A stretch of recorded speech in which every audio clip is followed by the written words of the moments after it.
আমি সুকান্ত। আজ আমি তোমাদের রায়মার্টিন প্রশ্নবিচিত্রা থেকে পঞ্চম শ্রেণীর পরিবেশের 17 নম্বর মডেল সেটটি সলভ করে দেখাবো। তো চলো শুরু করা যাক। একের 1 নাম্বার দেখো, এখানে কস্তম্ভ খস্তম্ভ। 1 নাম্বার দেখো পিতলের বাসন তৈরির জন্য বিখ্যাত, এটা 6 নাম্বার বহরমপুর।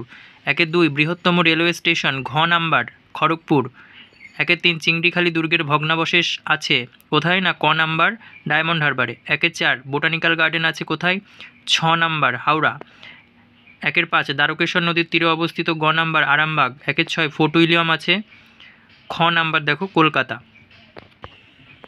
দেখো 2-এর 1 নাম্বার সর্বপল্লী রাধাকৃষ্ণনের জন্মদিনটি শিক্ষক দিবস হিসেবে ব্যবহৃত হয়।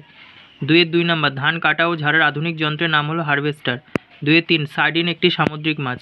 2-এর 4 ভাগীরথী ও জলঙ্গি নদীর মিলনস্থলের তীরে অবস্থিত নবদ্বীপ। আচ্ছা 3-এর 1 নাম্বার দেখো গান্ধীপুরী ছিলেন মাতঙ্গিনী হাজরা। 3-এর 2 ভারতবর্ষের সাধারণতন্ত্র দিবস হিসেবে পালন করা হয় 26শে জানুয়ারি তারিখটি। 3-এর 3 তরাইয়ের মাটি উর্বরতার কারণ হলো, এটা হবে খ নাম্বার তিস্তা মহানন্দার জমা পলি। আচ্ছা তারপরে দেখো 3-এর 4 নম্বর ভারতের সংবিধান বানিয়েছিলেন, গ নাম্বার বাবা সাহেব আম্বেদকর।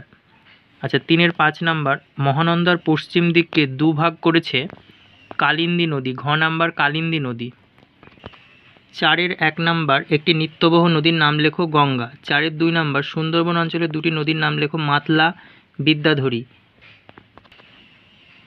4-এর 3 নাম্বার বক্সা জয়ন্তী পাহাড় কোথায় দেখা যায়, জলপাইগুড়ি জেলায়। 5-এর দেখো রাঢ় অঞ্চলের অরণ্যে কী কী উদ্ভিদ দেখা যায়। দেখো রাঢ় অঞ্চলের বিভিন্ন স্থানে শাল, সেগুন, মেহগনি, শিরীষ, আকাশমণি, বাবলা, কদম, বাঁশ, বেত এবং নানা রকম লতানো গাছের ঝোপঝাড় দেখা যায়। তবে দেখো অথবাতে আছে গরুমারার জঙ্গলে কী কী বন্যজন্তু দেখা যায়, এটা হবে ভালুক, চিতাবাঘ, হাতি, বাইসন। ধন্যবাদ।